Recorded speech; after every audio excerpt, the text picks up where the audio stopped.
Vista así, la dirección es el sistema del coche más fácil de entender.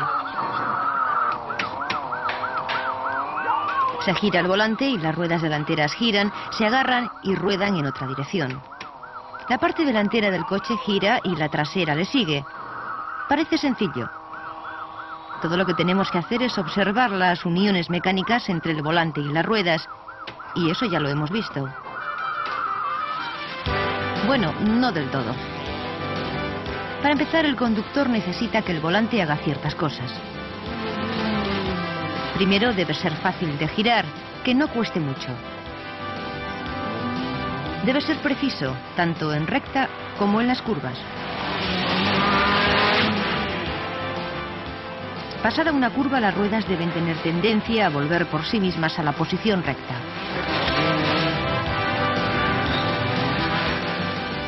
La dirección debe evitar que los baches se transmitan al volante, aunque no tanto que el conductor quede aislado. El conductor necesita sentir, aunque no se dé cuenta, lo que hacen las ruedas delanteras. Además de todo esto, la geometría de la dirección debe permitir cierta holgura con la suspensión, sin que la afecte. Uno de los sistemas de dirección más simples es el de la bici. Una sola rueda conectada directamente al manillar. Y como sobre esa rueda se apoya relativamente poco peso, al ciclista le es fácil dirigirlo. Pero en un turismo o vehículo comercial, con casi la mitad de su peso sobre las ruedas delanteras, habrá que usar engranajes. Sin ellos, el conductor no podría mover el volante. La dirección más corriente en los vehículos que no sean comerciales pesados es la de piñón y cremallera. El piñón, que va fijo al final de la columna de la dirección, engrana con la cremallera una barra dentada situada entre las ruedas delanteras. Al girar el volante es como si se desplazara la cremallera. Esto hace que las ruedas giren apuntando en una nueva dirección. Es un sistema simple pero muy eficaz.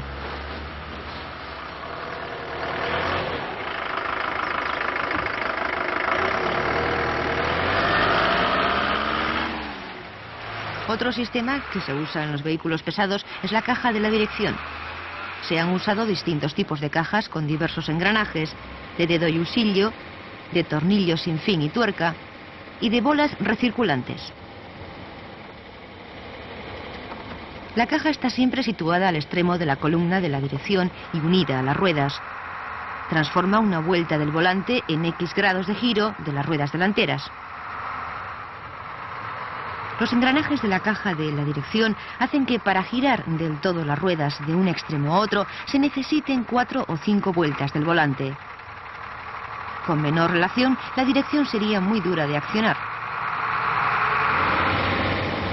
Por otro lado, en un coche con dirección de cremallera, esto se haría con unas 2 vueltas y media del volante.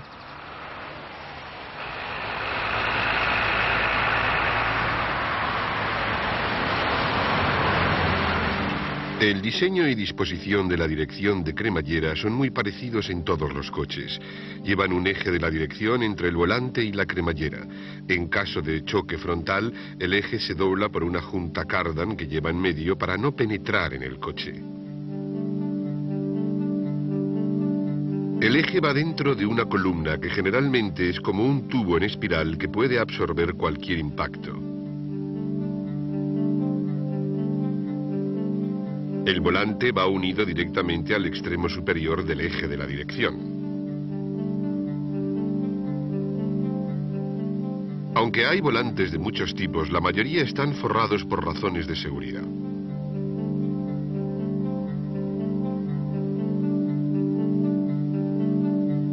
En cada extremo de la cremallera hay un brazo oscilante, también llamado barra de acoplamiento. La cremallera va unida a la carrocería o a un bastidor entre las 2 ruedas delanteras.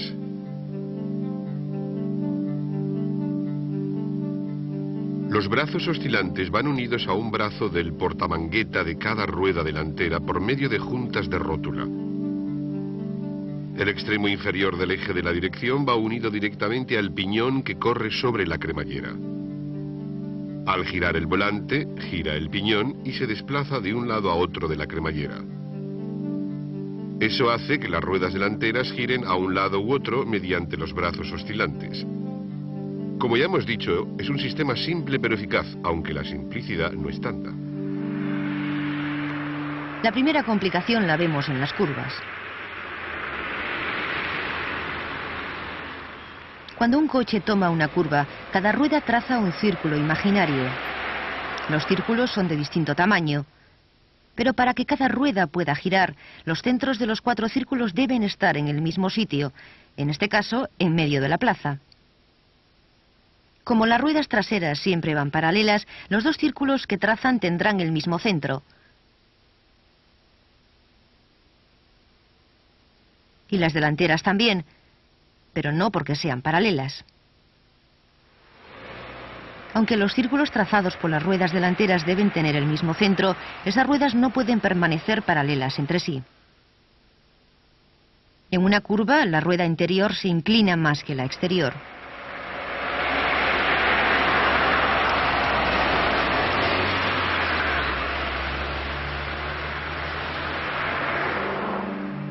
La geometría para conseguir esto depende de la posición y longitud de la cremallera y los brazos oscilantes respecto a su eje, es decir, a la línea trazada entre los puntos de giro de las 2 ruedas delanteras, llamados los pivotes. En muchos coches la cremallera y los brazos oscilantes quedan detrás de este eje y por eso son más cortos. Como ya hemos visto, cada brazo oscilante lleva en su extremo una rótula que lo une a un brazo del portamangueta. Este brazo está tan inclinado que su rótula queda por detrás del pivote en su parte interior. Esto quiere decir que el brazo tira de la rueda más que empujarla. Por eso en una curva la rueda interior se dobla más que la exterior en la medida exacta.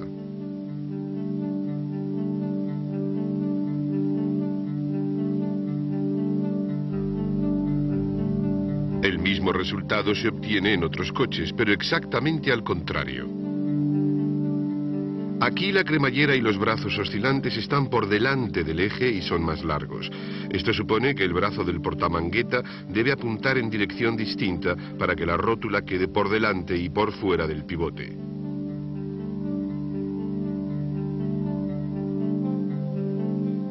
En una curva la rueda interior es empujada ahora más de lo que el brazo tira de la rueda exterior.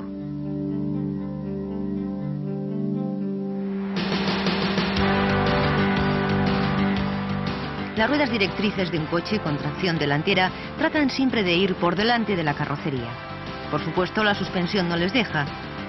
Pero como en el extremo interior de cada semieje o palier va más sujeto que el exterior, este tirón se traduce en un ligero giro hacia adentro.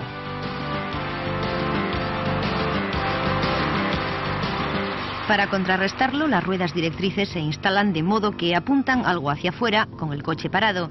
Esto se llama divergencia.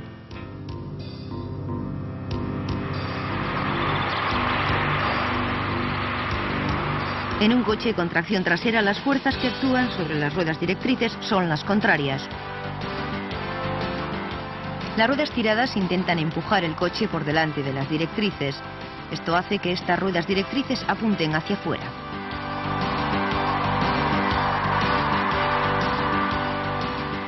En este caso, el diseñador coloca las ruedas delanteras apuntando ligeramente hacia adentro cuando el coche está parado, convergencia. En vez de hablar de convergencia o divergencia, en el taller se dice alineación de las ruedas o paralelo. Otro factor que se debe tener en cuenta es el efecto de peso del coche que descansa sobre los pivotes.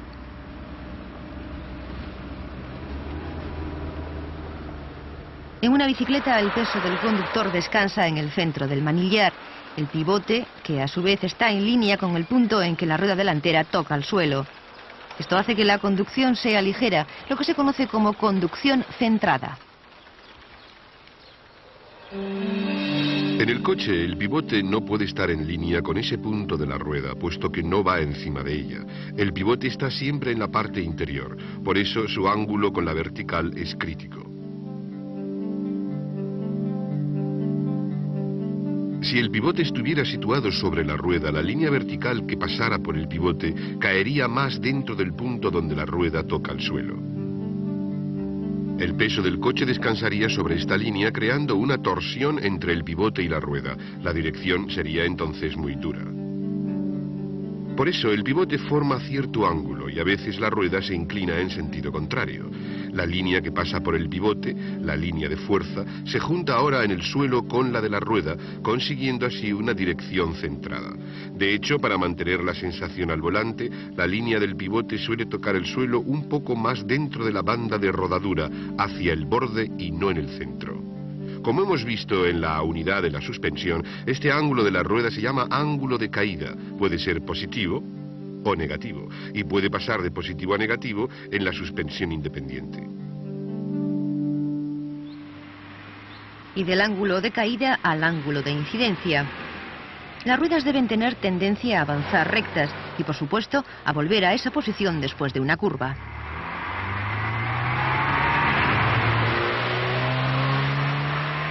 Este principio lo podemos ver en los muebles con ruedas y en los carritos de té. Si prolongamos la línea del eje o del pivote y después trazamos una línea vertical que pase por el centro de la rueda, vemos que ese centro está desplazado de la línea del pivote.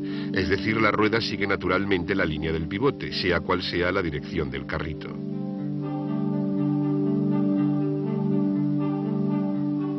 En el coche, el ángulo del pivote se ajusta para que consiga el mismo efecto. La línea del pivote toca el suelo por delante de la vertical que pasa por el centro de la rueda. Este ángulo es más pequeño que el de los carritos, pero es suficiente para que la rueda vuelva a su posición recta cuando no se la fuerza.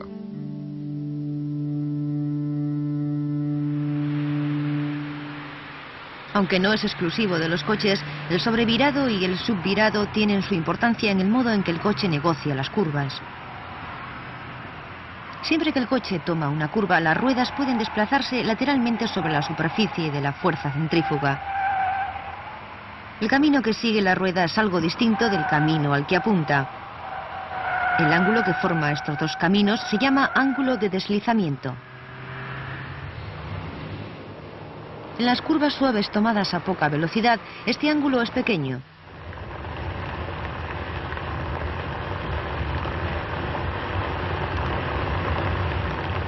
Pero en curvas cerradas o a más velocidad, este ángulo es más grande.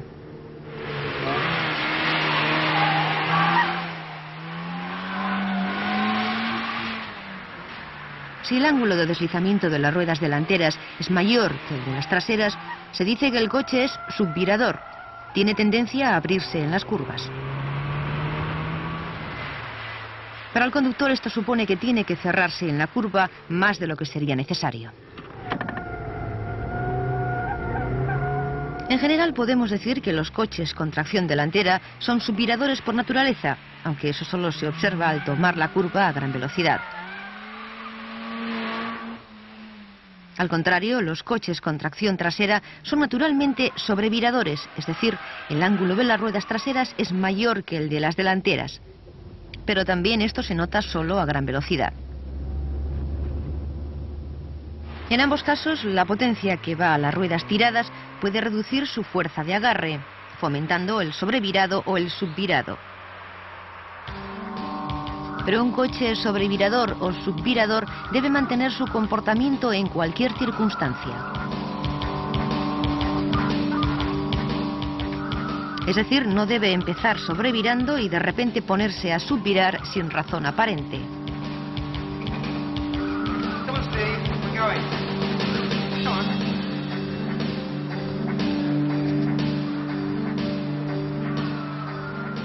Una solución insólita que han probado algunos fabricantes es las 4 ruedas directrices.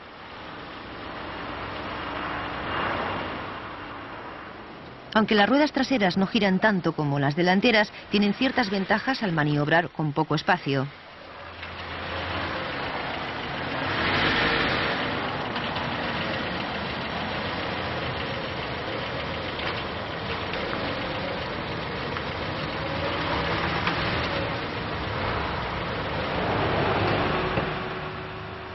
En carretera, la directricidad de las ruedas traseras se va reduciendo poco a poco a medida que aumenta la velocidad.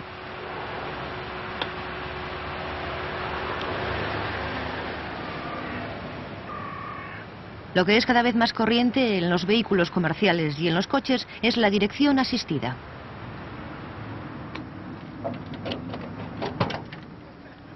Un sistema de dirección asistida no solo reduce el esfuerzo al volante, sino que aísla al conductor de los baches que, si no, en un vehículo grande, podrían hacer difícilmente controlable el volante.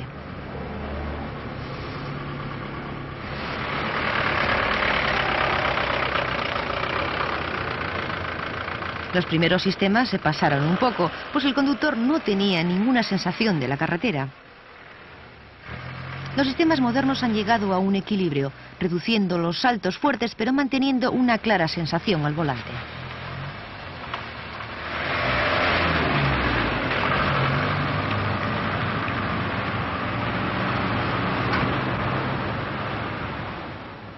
Todas las direcciones asistidas emplean la fuerza hidráulica para facilitar los movimientos del varillaje de la dirección. En el caso del Transit, la dirección asistida se basa en la dirección de cremallera. Está situada del mismo modo en el vehículo. Y el eje de la dirección hace girar un piñón que engrana con la cremallera y mueve las ruedas delanteras. En el compartimento del motor hay un depósito de aceite y una bomba movida por el motor. Con el motor en marcha, el aceite es bombeado a una válvula rotativa situada entre el piñón y la parte inferior del eje de la dirección. El aceite va por unos tubos desde esta válvula a los lados de un pistón hidráulico incorporado a la cremallera. Al girar el volante, la válvula rotativa envía aceite a presión a un lado del pistón. El pistón empuja y facilita el movimiento de la cremallera. El aceite sin presión que hay al otro lado del pistón es devuelto por la válvula hasta el depósito.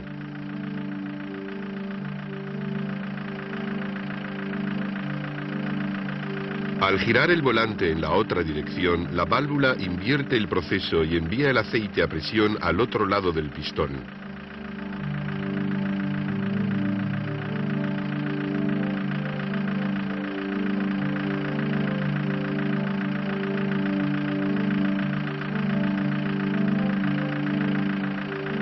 En los sistemas más sofisticados hay una válvula rotativa especial accionada electrónicamente. Un sensor mide la velocidad del vehículo y un módulo regula el paso del aceite por la válvula.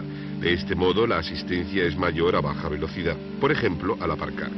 A medida que aumenta la velocidad, disminuye la fuerza del aceite y el conductor tiene la sensación ideal al volante.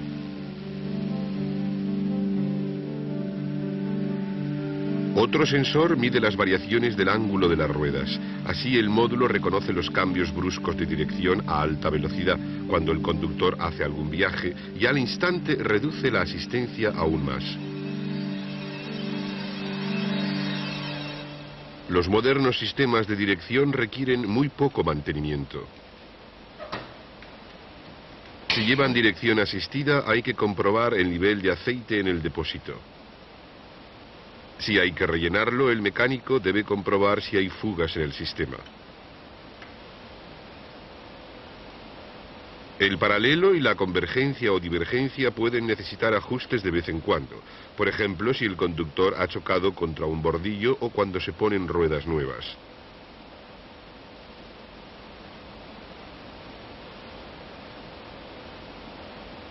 Si las ruedas no están paralelas, se pueden desgastar anormalmente.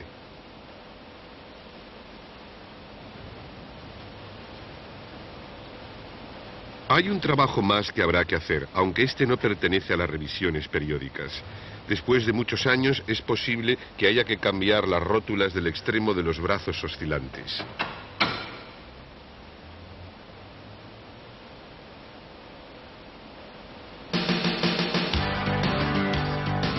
En la 12ª unidad de esta serie vamos a ver los sistemas de frenos de los vehículos, estudiando sus dos tipos principales. Hay frenos tradicionales de tambor, generalmente los traseros, y los más potentes frenos de disco, usados casi universalmente delante.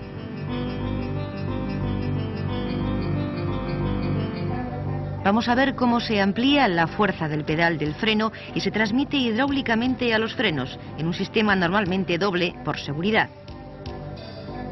Vamos a ver cómo se reparte el esfuerzo de frenada entre las ruedas delanteras y traseras según la carga y el movimiento del vehículo con la suspensión. Después veremos cómo se ha resuelto ingeniosamente el problema del bloqueo de las ruedas con el sistema electrónico ABS.